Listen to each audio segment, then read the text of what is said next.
قیام پاکستان سے لے کر اب تک جنوبی پنجاب سے صدر، وزرائے اعظم، وزرائے اعلیٰ، گورنر، سینیٹر، صوبائی اور وفاقی وزراء منتخب ہونے کے باوجود اگر جنوبی پنجاب آج بھی انتہائی پسماندہ علاقہ مانا جاتا ہے تو اس کے قصوروار اور ذمہ دار بھی یہی طاقتور وڈیرے، جاگیردار، گدی نشین صدر اور وفاقی وزراء ہیں جو اپنے آپ کو معزز اور کمزوروں اور بے بسوں کو کمی کمین سمجھتے ہیں۔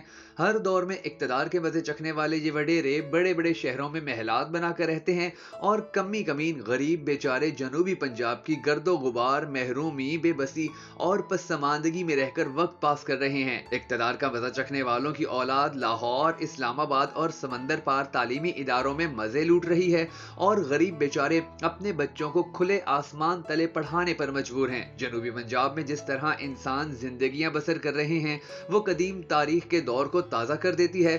علاج معالجے کی سہولت نہیں، پینے کے لیے صاف پانی میسر نہیں، بلکہ جہاں سے جانور پانی پیتے ہیں وہیں سے انسان بھی اپنی پیاس بجھاتے ہیں۔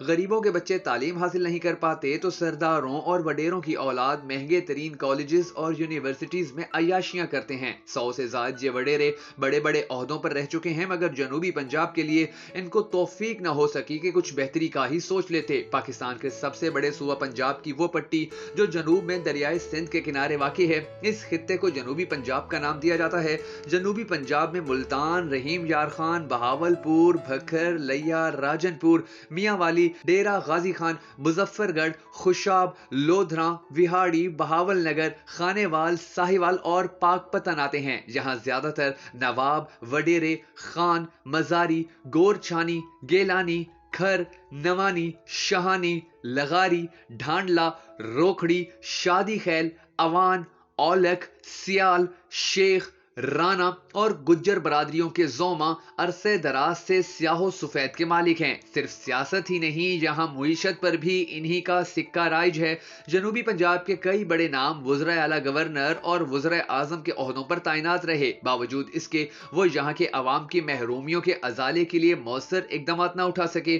مگر قصہ یہیں پر ختم نہیں ہوتا۔ سینیٹ، قومی اور صوبائی اسمبلی کے ایوانوں میں آج تک چند ایک ناموں کے علاوہ کسی نے یہاں کے باسیوں کے حقوق کے لیے نہ تو آواز بلند کی اور نہ ہی حکومت وقت سے کوئی مؤثر مطالبہ کرنے کی جسارت کی۔ اب حال یہ ہے کہ پاکستان میں 1970 سے اب تک 597 با اثر خاندان حکومت پر قابض رہے۔ ان خاندانوں میں سے 379 کا تعلق پنجاب سے، 110 کا سندھ سے، 56 کا KPK سے، 45 کا بلوچستان جبکہ 7 کا تعلق وفاق کے زیر انتظام قبائلی علاقوں سے ہے۔ جنوبی پنجاب میں اب یہ شرح 64% تک جا پہنچی ہے۔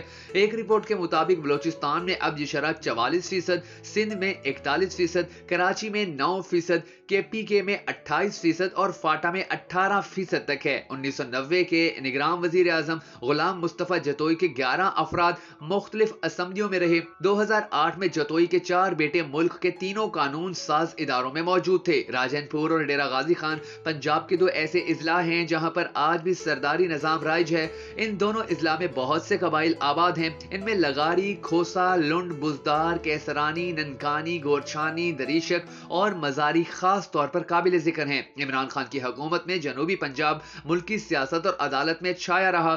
وزیر اعظم عمران خان کا تعلق میاں والی سے اور وزیر اعلیٰ پنجاب ان کے ہمسائے ڈیرہ غازی خان کی تحصیل تونسا سے تھے۔ 18 جنوری کو حلف اٹھانے والے چیف جسٹس آف پاکستان سردار آصف سعید کھوسا کا تعلق بھی ڈیرہ غازی خان سے تھا۔ Chief justice Lahore high court کا تعلق رحیم یار خان سے تھا۔ اسی طرح کئی جج بھی اسی علاقے سے رہے۔ وزراء کو دیکھیں تو وفاق میں وزارت خارجہ مخدوم شاہ محمود قریشی کے پاس چودھری طارق بشیر چیمہ، مخدوم خسرو بختیار اور زرتاج گل کا تعلق بھی یہیں سے تھا، اور پنجاب کے ڈپٹی اسپیکر سردار دوست محمد مزاری سید حسین صوبائی وزارت کا قلمدان سنبھالے ہوئے تھے۔ چیف سیکرٹری پنجاب یوسف نسیم کھوکھر کا تعلق بھی ملتان سے تھا۔ سردار فاروق احمد خان لغاری 1993 میں سب سے زیادہ ووٹ لے کر رکن قومی اسمبلی منتخب ہوئے اور بے نظیر بھٹو نے انہیں اپنی کابینہ میں وزیر خارجہ بنایا اور وہ صدر پاکستان بننے تک اسی عہدے پر فائز رہے۔ غلام مصطفیٰ کھر گورنر پنجاب اور وزیر اعلیٰ پنجاب بھی رہ چکے ہیں۔